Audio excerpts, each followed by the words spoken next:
Beləliklə, Azərbaycan komandasının daha bir idmançısı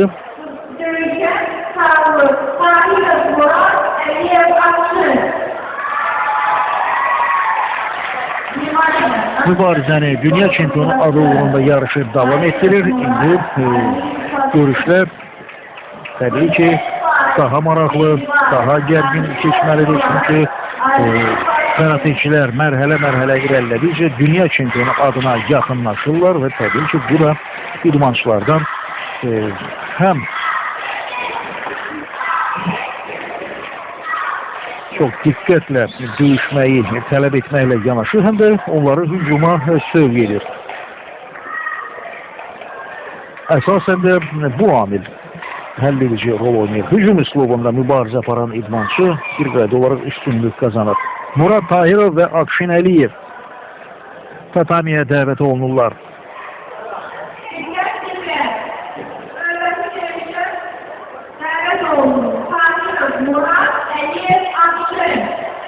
Murad Tahirov və Akşin Əliyev.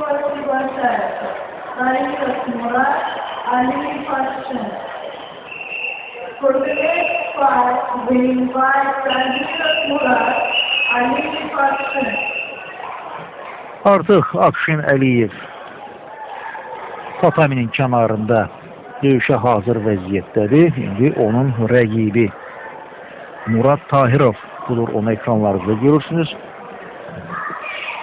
Tatamiyə yaxınlaşır. Murad Tahirovun belinə qırmızı led bağlanır. Lakin elə bunsuz da idmançıları fərqləndirmək mümkündür.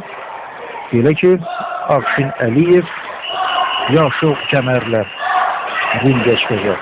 Təbii ki, bu kəmərlərin də fəlsəfi mahiyyətinə karate həvəskarları yaxşı bələdlər. Vaxtilə senseylər idmançıların dərəcəsini bu yolla müəyyənləşdirərək, həm də onların karatedə keçdiyi yolu, hazırlıq səviyyəsini göstərməyi nəzərə tuturlar.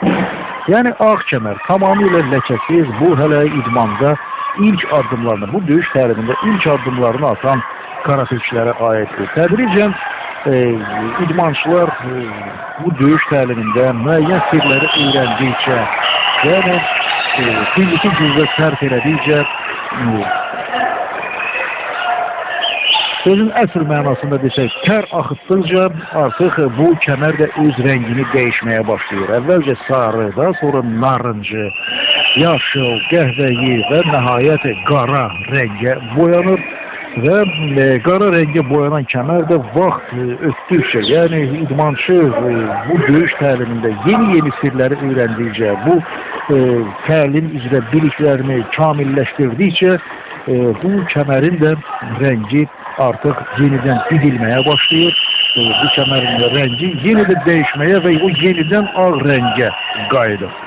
Və bu da karate döyüş təlimində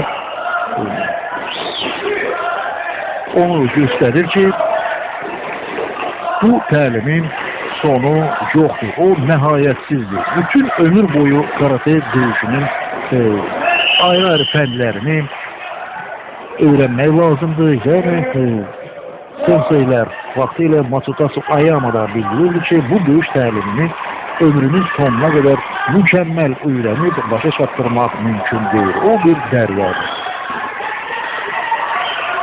Adətən müəyyən idman nailiyyətləri olan hər hansı bir yarışda qələbələr qazanan idmançılara artıq qara kəmərlə yanaşı birinci, ikinci, üçüncü, dördüncü, hətta beşinci və nəhayət altıncı dan dərəcələri də verilə bilər. Lakin altıncı dan dərəcəsində artıq idmançılar həm də bir məşqçi kimi fəaliyyət göstərməlidirlər.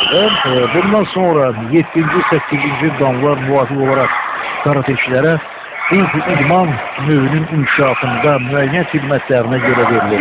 9-cu, 10-cu dan dərəcəsinə layiq görülmək üçün isə karateçi sanki özü də bu döyüşə nə eləsə bir xidmət göstərməli, onun texniki arsenalının zənginləşdirilməsində müəyyən bir xidmət göstərməlidir. Bu isə artıq müqayisə üçün getirdikdə elmlər doktoru, yaxud da akademik kimi bir dərəcələrlə müqayisə oluna bilər. Karate döyüş təlimində də bu cür hiyerarxiya mövcuddur. Bu döyüş təliminin banisi Masutasu Ayama vaxtıyla bütün ömrünü Kyokushinkaya həsr etmişdi və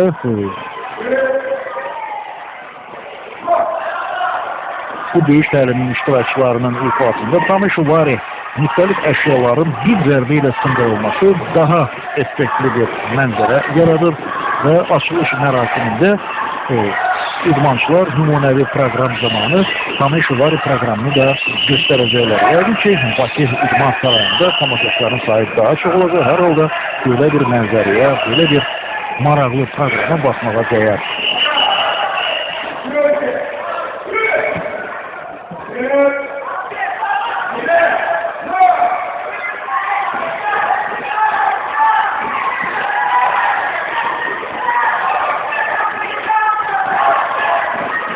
Afşin Əliyevlə Murad Tahirovun mübarizəsi davam edir və Murad Tahirov doğrudur müəyyən üstünlük kazanıb, lakin bu ilk növbədə fiziki hazırlıq hesabınadır. Texniki hazırlıq baxımından isə doğrudur Afşin Əliyev rəqibindən geri qalmır, amma demək olar ki, o yorulmağa başlayır və ağır-ağır nəfəs alır, yenidən tatamiyə qayıdır. Bununla belə mübarizədə yayınmır.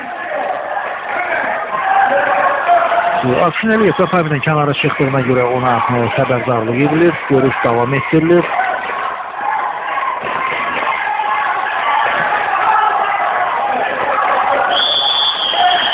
Yenə də yarış dayandırılır və bu dəfə də Afşin Əliyev tatamidən kənara çıxmışdır. Daha bir cərimə balı və görüşün vaxtı başa çatır.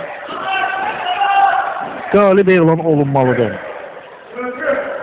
Murad Tahirovun müəyyən üstünlüyü var idi, lakin görək hakimlər nə fikirdədirlər. 3 hakim heç-heçə elan edir. Hakimlərdən biri isə Murad Tahirovun qalib gəldiyini bildirir. Lakin bu kifayət deyil.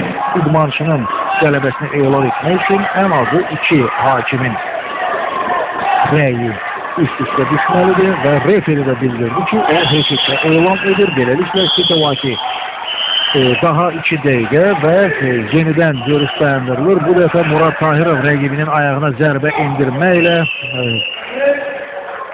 daha bir fənd tətbiq edir və bu fənd də həll edici olur. Afşin Əliyev bir qədər əvvəl mən ayağa zərbə haqqında qeydlər bildirərkən bax bu məqamı nəzərdə tuturdum. Rəqibin ayağına endirilən zərbələrin bax bu cür təsiri ola bilər. Bu zaman artıq rəqib elə bir vəziyyət yaranır ki, onun ayağı tutulur və o tatamidə adicə addım da ata bilmir. Bu isə artıq onun məğlubiyyəti deməkdir. Çünki o rəqibinin növbəti zərbələrinə çox asanlıqla məruz qala bilər. Yəni başqa sözlə o artıq aciz vəziyyətdədir. Ona görə də hakimlər belə bir məqamda görüşü dayandırırlar. Və Murad Tahirov bu görüşdə qələbə qazandı. Beləliklə Sokrat Süleymanov və Murad Tahirov hələ ki Azərbaycan komandasının bu 2 karateçisi mütləq çəki üzrə 1-ci dünya çempionu adı uğrunda mübarizəni davam etdirirlər.